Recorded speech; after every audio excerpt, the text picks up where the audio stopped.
के शासन में न तो किसी को शारीरिक रोग होता था, न किसी की अकाल मृत्यु होती थी, न कोई स्त्री विधवा होती थी और न माता पिताओं को संतान का शोक सहना पड़ता था। सारा राज्य सब प्रकार से सुख संपन्न था, इसलिए कोई व्यक्ति किसी प्रकार का विवाद लेकर राज दरबार में उपस्थित भी नहीं होता था। किंतु एक दिन एक कुत्ता राजद्वार पर आकर बार बार भौंकने लगा। उसे अभियोगी समझ राज दरबार में उपस्थित किया गया।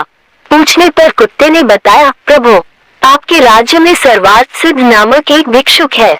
उसने आज अकारण मुझ पर प्रहार करके मेरा मस्तक फाड़ दिया है, इसलिए मैं इसका न्याय चाहता हूँ। कुत्ते की बात सुनकर उस भिक्षुक ब्राह्मण को बुलवाया गया। ब्राह्मण के आने पर राजा रामचंद्र ने पूछा, विप्रवर, क्या आपने इस कुत्ते के सिर पर घातक प्रहार किया था? यदि किया था तो इसका क्या कारण है? वैसे ब्राह्मण को अकारण क्रोध आना तो नहीं चाहिए। महाराज की बात सुनकर सर्वार्थ सिद्ध बोले, प्रभु, ये सही है कि मैंने इस कुत्ते को डंडे से मारा था। उस समय मेरा मन क्रोध से भर गया था। बात ये थी, कल मेरे भिक्षाटन का समय बीत चुका था, तो भी भूख के कारण मैं भिक्षा के लिए द्वार द्वार पर भटक रहा था। उस समय ये कुत्ता बीच में आ खड़ा हुआ। मैं भूखा तो था ही, अतः मुझे क्रोध आ गया और मैंने इसके सिर पर डंडा मार दिया। मैं अपराधी हूँ, मुझे दंड दीजिए। आपसे दंड पाकर मुझे नरक यातना नहीं भोगनी पड़ेगी। जब राजा राम ने सभासदों से उसे दंड देने के विषय में परामर्श किया तो उन्होंने कहा, राजन, ब्राह्मण दंड द्वारा अवध्य है, इसे शारीरिक दंड नहीं दिया जा सकता और यह इतना निर्धन है कि आर्थिक दंड का भार भी नहीं उठा सकेगा। ये सुनकर कुत्ते ने कहा, महाराज, यदि आप आज्ञा दे तो मैं इसके दंड के बारे में एक सुझाव दूं। मेरे विचार से इसे महंत बना दिया जाए।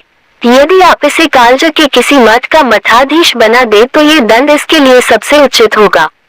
कुत्ते का सुझाव मानकर श्री राम ने उसे मठाधीश बना दिया और वह हाथी पर बैठकर वहां से प्रसन्नता पूर्वक चला गया। उसके जाने के पश्चात एक मंत्री ने कहा, प्रभु, ये तो उसके लिए उपहार हुआ, दंड नहीं। मंत्री की बात सुनकर श्री राम ने कहा, मंत्रिव, यह उपहार नहीं, दंड ही है। इसका रहस्य तुम नहीं समझ सके हो। फिर कुत्ते से बोले, श्वानराज, तुम इन्हें इस दंड का रहस्य बताओ।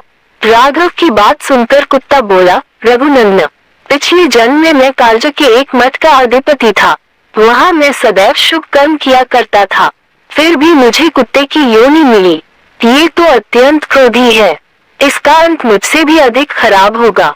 मठाधीश ब्राह्मणों और देवताओं के निमित्त दिए गए द्रव्य का उपभोग करता है, इसलिए वह पाप का भागी बनता है। ये रहस्य बताकर कुत्ता वहां से चला गया।